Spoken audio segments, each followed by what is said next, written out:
Salut, c'est McGuffin. Trois étudiants pirates commencent à recevoir des messages cryptés. En essayant de retracer le signal, ils sont témoins d'étranges lumières et se réveillent dans un hôpital inconnu. Selon une organisation gouvernementale secrète, les étudiants sont désormais liés à un monde extraterrestre et constituent une menace pour l'ensemble de l'humanité. Aujourd'hui, je vais vous présenter un film intitulé The Signal. Dans une supérette au bord de la route, un garçon ne parvient pas à obtenir la peluche de ses rêves dans une machine à pince. Le personnage principal, Nick, passe devant lui avec des béquilles en tenant des cafés à emporter. Remarquant les tentatives infructueuses du garçon, il lui demande quel jouet il essaie d'obtenir. Mettant le café de côté, Nick sort un marqueur et dessine tout un schéma sur la paroi vitrée de la machine, qui explique en détail comment obtenir le jouet que le garçon désire. Et puis il donne $1 à l'enfant pour lui dire adieu et lui souhaite bonne chance. Nick, sa petite amie Haley et leur ami Jonah font un long road trip à travers le sud des États-Unis, du Massachusetts à la Californie. Ils sont tous étudiants au MIT, qui signifie Institut de technologie du Massachusetts. Mais comme Haley part en échange dans une autre université pour une année entière, les garçons décident de lui tenir compagnie sur la route. En chemin, ils visitent de nombreux endroits intéressants et s'amusent comme des fous. Mais Nick est parfois triste, se souvenant de l'époque où ses jambes fonctionnaient et où il allait souvent courir dans les bois. Au milieu de la nuit, Nick se réveille dans un motel où lui et ses amis ont décidé de passer la nuit. C'est alors qu'il reçoit un étrange message d'un mystérieux contact portant le nom de Nomade. Nick se prépare soigneusement, réveille discrètement son ami et l'informe que leur mystérieuse connaissance est revenue. Prenant l'ordinateur portable, il se dirige vers la salle de bain. Là, les amis écrivent à Nomade qu'il les a entubés en piratant le serveur du MIT. Comme on a découvert que c'était eux, ils risquent d'être expulsés de l'institut. L'étranger se moque d'eux, soulignant que le MIT est une institution pour les bébés. Nick lui dit de se méfier car ils vont découvrir son identité. Soudain, ils reçoivent un lien dans leur courrier électronique. Clique dessus et, après l'avoir téléchargé, ils voient apparaître à l'écran une photo d'eux dans la chambre. Ils réalisent que l'image est diffusée depuis la webcam de l'ordinateur portable de Haley, qui dort paisiblement. Les gars, surpris, l'éteignent rapidement, vont aux toilettes et, comme de jeunes techniciens prometteurs, tentent de démasquer le pirate inconnu. Avec beaucoup d'excitation, ils se connectent via Linux et essaient d'établir la connexion. Lorsque Nick demande à Jonah d'écrire un texte pour le tester, il écrit en plaisantant la phrase « Les androïdes rêvent-ils de moutons électriques ?» Appréciant la référence spirituelle au célèbre roman du légendaire écrivain de science-fiction Philip Dick, Nick traite son ami d'idiot, ce qui, dans ce contexte, ressemble plus à un compliment qu'à une insulte. Ensuite, Jonah indique à Nick les adresses des serveurs nécessaires et il détermine que les coordonnées dont ils ont besoin se trouvent dans l'état du Nevada. À ce moment précis, Haley prend les garçons par surprise et leur rappelle avec colère que quelqu'un doit conduire le matin.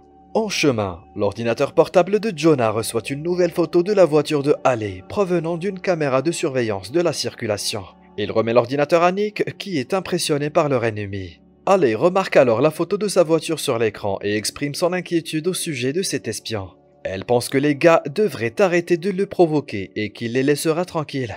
Elle est convaincue que ce n'est qu'un jeune prodige qui a besoin d'attention. Dans une petite boutique de la station-service, les garçons discutent de leur situation. Nick est enclin à écouter les conseils de Haley, mais Jonah insiste pour finir ce qu'ils ont commencé et remettre l'arrogant hacker à sa place. Surtout que ils sont en route pour le Nevada. Au prochain arrêt, Nick sort prendre des cafés, laissant Haley et Jonah seuls. La jeune fille demande immédiatement à son ami ce que Nick pense de ce qu'elle est en train de faire, car elle a l'impression qu'il devient de plus en plus distant avec elle. Jonah confirme que ce n'est pas facile pour Nick, mais comme ils sont tous deux ses meilleurs amis, il ne veut pas s'impliquer dans leur relation et lui conseille de régler les choses entre eux. Puis, il remarque qu'en quittant le magasin, Nick tombe et renverse les cafés. Jonah et Haley se précipitent pour l'aider, mais Nick dit tranquillement qu'il va bien et qu'il peut aller en chercher des nouveaux. Haley lui propose ainsi son aide. Il lui dit assez sèchement qu'elle n'aura plus à s'inquiéter de lui pendant longtemps. Haley s'énerve et décide de s'isoler au bord d'un camion très joli. Nick la rejoint et s'excuse. Il avoue que la maladie progresse rapidement et qu'il sera bientôt bloqué dans un fauteuil roulant.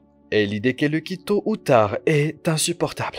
mais il ne veut pas être un fardeau pour elle, ou qu'elle soit avec lui juste par pitié. Ali répond que ce n'est pas juste de la blâmer pour quelque chose qui n'est même pas encore arrivé. Puis elle se met à pleurer, enlève le collier que Nick lui a donné et le jette dans le vide. Les personnages continuent leur voyage, en se dirigeant vers les coordonnées de Nomad. Les garçons sont d'accord pour que Ali ne vienne pas avec eux, et proposent de la déposer en premier. Cependant, la fille leur dit qu'elle veut aller avec eux, parce qu'elle veut aussi découvrir le visage du pirate.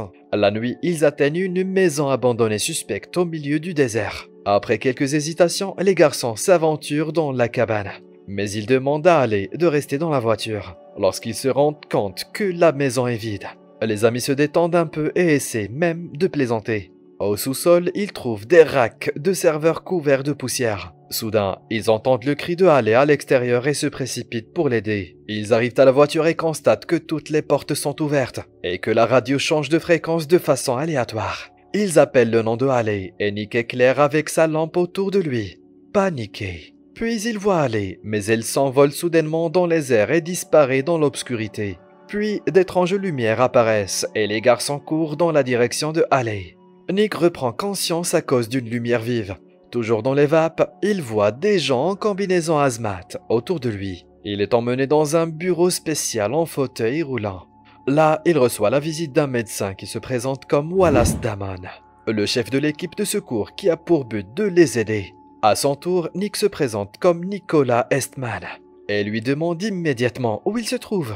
Le médecin répond qu'ils doivent d'abord comprendre la situation et demande quand ils ont reçu ce signal pour la première fois. Nick ne comprend pas de quel signal il parle et demande pourquoi il ne peut pas bouger et ce qui leur est arrivé. Le docteur Damon dit qu'une chose extraordinaire s'est produite. Ils ont eu un contact avec le BE.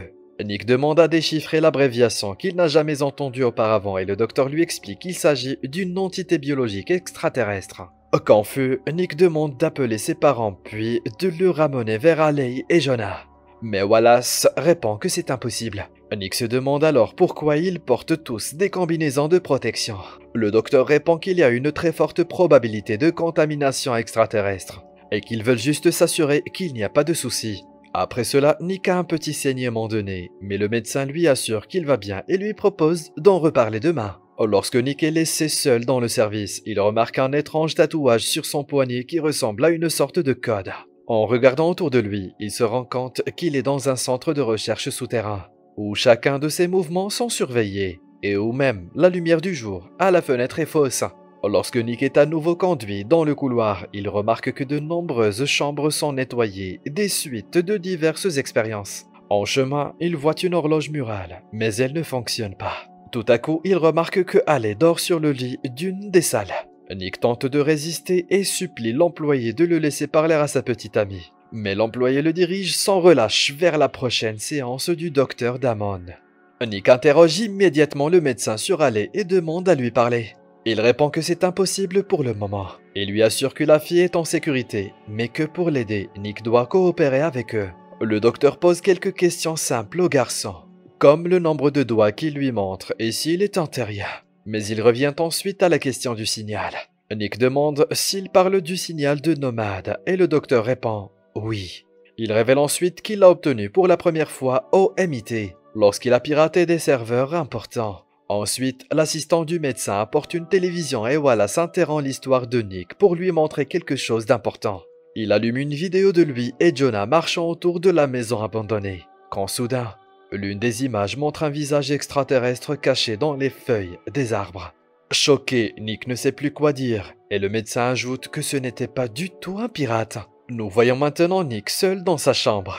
Son humeur lui fait perdre l'appétit et il jette son plateau repas par terre. Soudain, il entend la voix de Jonas depuis le conduit de ventilation, qui lui dit qu'il est enfermé quelque part. Le garçon ajoute également qu'il ne se sent pas très bien et qu'il est pressé d'aller quelque part.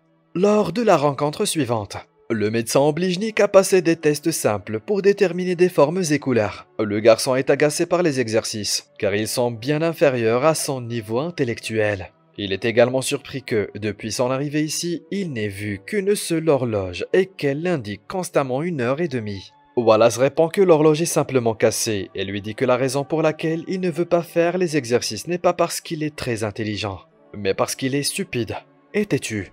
Nick tombe dans le panneau et effectue tous les tests rapidement et avec succès, en justifiant scientifiquement ses décisions.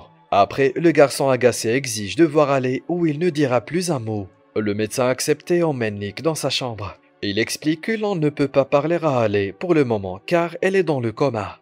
Cependant, quand elle se réveillera, il sera le premier à la voir. Dans sa chambre, Nick bricole astucieusement avec des biscuits et des tubes médicaux, ce qui lui permet de découvrir le code de la serrure du couloir grâce à la détection des empreintes digitales. Il parle alors à nouveau à Jonas, qui lui dit qu'il le sent sûrement infecté par quelque chose. Nick est sceptique et lui dit avec confiance qu'ils vont bien. Mais Jonas insiste sur le fait qu'il y a un problème dans son corps et lui dit de partir d'ici le plus vite possible. Nick veut partager le code avec ses amis, mais celui-ci se plaint qu'il ne sent pas ses propres mains et qu'il est pressé de retourner quelque part. Pendant ce temps, le personnel du centre mène une étrange expérience avec une vache et une mystérieuse créature dans l'obscurité. L'expérience devient incontrôlable et profitant du chaos. Nick tente de se cacher dans les toilettes. Cependant, les employés le retrouvent rapidement et le ramènent dans le couloir, où il remarque de terribles rayures sur les murs. Au cours d'une autre conversation avec le médecin, Nick veut savoir ce qui s'est passé dans le couloir et ce qu'ils font à Jonah. Le garçon soupçonne qu'ils sont dans une sorte de série utilisant de vieilles méthodes. Il pense que ce sont très probablement en train d'essayer des méthodes dépassées datant de la Seconde Guerre mondiale, qui ne sont pas pertinentes à notre époque. Mais ils continuent à prétendre qu'ils font quelque chose d'important, même si cela semble assez pathétique. Dans le feu de l'action, Nick promet que dès que lui, Ali et Jonah sortiront d'ici, ils feront tout pour ruiner leur réputation. Après avoir écouté le monologue de Nick, le médecin lui fait remarquer que son ami Jonah n'est pas là et ne l'a jamais été. Le type lui dit d'arrêter de mentir parce qu'il communique constamment avec lui par l'intermédiaire du conduit. Mais Wallace fait douter Nick sur le fait qu'il s'agisse vraiment de Jonas, puisqu'il n'a juste entendu qu'une voix. Puis Nick décide enfin de faire quelque chose et, la nuit, sous les couvertures, élabore un plan d'évasion détaillé. Lors du contrôle du matin, le médecin ne trouve pas le garçon dans son lit, mais découvre son ingénieux stratagème sous le matelas. Pendant ce temps, Nick parvient à aller chercher Harley dans son lit et tente courageusement de se faufiler à travers la foule d'employés errants. Arrivant presque à la sortie, il est sur le point d'entrer le code quand il est enfin capturé. Dans son flashback, Nick se souvient du bon vieux temps où il avait l'habitude de courir dans les bois et de s'amuser avec Calais au parc d'attractions. Dans sa meilleure forme, il a même participé à des compétitions d'athlétisme. Soudain, Nick se réveille quand Haley appelle doucement son nom. Il reprend conscience à côté d'elle dans une chambre lumineuse. Il essaie de se tenir la main, mais un des employés les sépare. La fille affaiblie dit qu'elle se sent beaucoup mieux et qu'elle a aussi fait un bon rêve où Nick a gagné une compétition. Puis elle s'endort et irrité, le garçon se bat férocement contre les employés qui tentent de le retenir. En se débattant, il tombe du lit et les ouvriers quittent prudemment le service. Allongé sur le sol, Nick découvre qu'à la place des jambes, il a maintenant des sortes de prothèses high-tech. Il est terrifié par ce qu'il voit et commence à paniquer. Le docteur Damon, qui observe Nick à travers la vitre, lui demande de les laisser insérer une aiguille dans sa veine pour sa propre sécurité. Mais le garçon ne l'écoute pas et, dans un accès de colère, il défonce la porte d'entrée. En menant Haley avec lui, il profite pleinement de son nouveau pouvoir et détruit tous les obstacles sur son chemin. Conscient de la force du garçon, les employés n'essaient même pas de lui barrer la route. Près de l'ascenseur, le docteur rattrape enfin Nick et lui conseille de ne pas faire ça, car il ne pourra pas le protéger en dehors des locaux. N'ayant aucune raison de faire confiance au docteur Damon, Nick se dirige vers les tunnels souterrains, qu'il utilise avec Calais pour sortir. Ils errent dans le désert lorsqu'il rencontre soudain une voiture de passage avec une vieille dame étrange, qui voit des anges partout. Arrivé à la station-service la plus proche, Nick essaie d'appeler quelqu'un à l'aide, mais le téléphone ne fonctionne pas. À ce moment-là, il voit à la télévision un reportage sur deux patients infectés, Nicolas Eastman et Haley Peterson, qui ont disparu d'une station de recherche locale. Soudain, Nick voit Haley se faire enlever dans un camion et partir dans une direction inconnue. Il sort en courant du café et fait de son mieux pour les rattraper. Il rattrape rapidement le camion et grimpe au niveau de la cabine. Mais le chauffeur lui met un coup de porte et le fait tomber sur la route. Après s'être un peu remis, Nick se lève et, avec un air de Terminator, se précipite à nouveau sur le camion. Comprenant que ce n'est pas une blague, le conducteur sort frénétiquement son arme, mais Haley l'arrête. Les personnages décident de laisser le conducteur sur le bord de la route, mais ils crient qu'ils ne s'échapperont pas loin. Nick et Haley poursuivent leur voyage à travers le désert, mais ils rencontrent bientôt un énorme fossé étrange, qui coupe toute l'autoroute et rend la poursuite de leur voyage impossible. Pendant ce temps, l'équipe de recherche dirigée par le docteur Damon tente de suivre les traces des fugitifs et trouve cette étrange vieille dame. Wallace interroge la femme sur son éventuel contact avec les fugitifs. Pendant la conversation, elle a une crise et il devient clair qu'elle est un androïde. En essayant de se déplacer dans le canyon, Nick et Haley tombent sur un centre touristique abandonné. Ils y trouvent une carte de la région, mais elle les perturbe plus qu'elle ne les aide. Finalement, ils sont fatigués et décident de rester là pour la nuit. En se promenant dans les locaux, Nick et Haley tombent sur Jonah, dans une combinaison hazmat. À la recherche des fugitifs, l'équipe des forces spéciales dirigée par Damon se rend au domicile du camionneur. Le médecin tente de poser des questions à l'homme, mais celui-ci leur dit de sortir de chez lui. L'homme ne peut répondre à aucune des questions de Wallace concernant la maison, la famille, les animaux domestiques ou leur nom, et commence à faire preuve d'une agressivité non provoquée. En n'apprenant rien d'intéressant, Damon tue de sang-froid ce stupide androïde. En mettant Haley au lit, Nick remarque un étrange implant métallique dépassant l'une de ses vertèbres supérieures, ainsi qu'un tatouage de chiffres similaire au sien. Jonah explique à Nick qu'il ne s'agit pas du code de série d'une personne spécifique, mais de la zone en général, puisque les chiffres du tatouage sont les mêmes pour tout le monde. Il pense qu'ils sont dans la zone 51 parce que les chiffres 2, 3, 5, 41 donnent le nombre 51. Selon lui, tout ce qui les entoure fait partie de l'expérience. Ils sont dans une simulation. Même les objets et les marchandises du magasin sont faux. Des expériences terribles sont menées sur eux, comme sur des rats. Puis Jonah révèle à Nick qu'à la place des bras, il a maintenant des prothèses high-tech similaires à celles des jambes de Nick. Les amis décident que, de toute façon, ils doivent partir d'ici. Et le matin venu, ils suivent la seule route qui peut les mener à la civilisation. En chemin, les héros passent par un poste de contrôle. Et Nick et Haley se cachent dans le coffre du camion. Habillé d'une combinaison hazmat, Jonah se fait passer pour un employé et tente d'expliquer à la sécurité qu'il a la permission de partir. Cependant, les gardes se méfient de lui et lui demandent de sortir du camion. Jonah accélère brusquement, mais le camion est bloqué par un bloc de béton. Pour détourner l'attention de ses amis, Jonah sort en courant de la voiture et, sous les tirs, se ferait un chemin jusqu'au poste de garde. Il y trouve un ordinateur portable et tente de désactiver les blocs qui empêchent le camion de bouger. Mais soudain, une grenade vole dans la pièce et détruit tout autour. Grièvement blessé, Jonah reprend tout de même conscience, retrouve ses lunettes brisées et tente de rejoindre le camion. Mais il reçoit d'autres balles dans le dos sur le chemin du camion. Nick tente d'aider son ami, mais Jonah lui dit de prendre la place du conducteur et de s'enfuir. Après quelques réflexions et souvenirs nostalgiques, Nick écoute Jonas, tandis que Jonas lui-même décide de distraire les ennemis. Il écrase le bloc de béton avec ses mains super fortes, permettant à Nick et Haley de s'échapper. Jonas est entouré de soldats de tous les côtés, mais il décide héroïquement de leur livrer un dernier combat. De toutes ses forces, il frappe le sol et une puissante onde de choc détruit tout autour.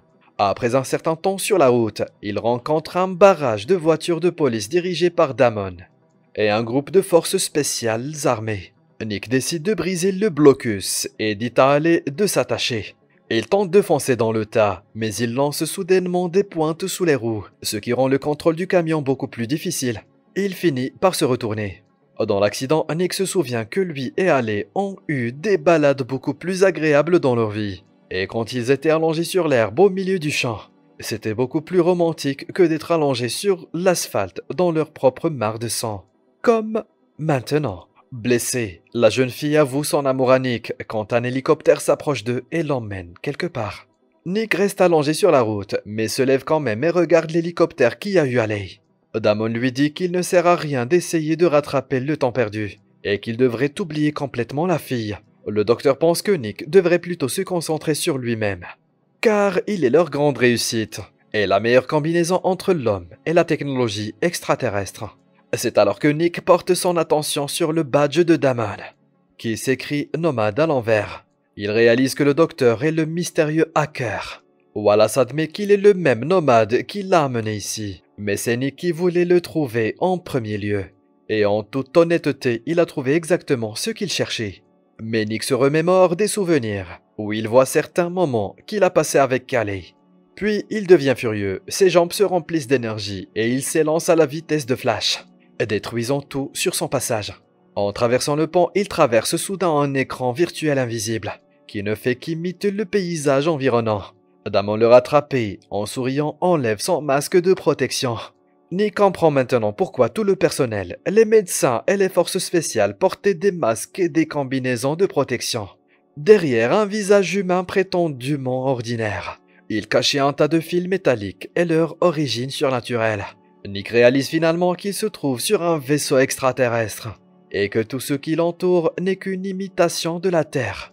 Dans la salle technique où il est apparu après avoir brisé la vitre, il voit les chiffres familiers 2, 3, 5, 41, tandis qu'un énorme vaisseau spatial se déplace dans l'univers sans fin. J'espère que vous avez apprécié ce résumé. Dites-nous dans les commentaires ce que vous pensez du film et abonnez-vous à notre chaîne. Pour voir plus de vidéos comme celle-ci, merci d'avoir regardé.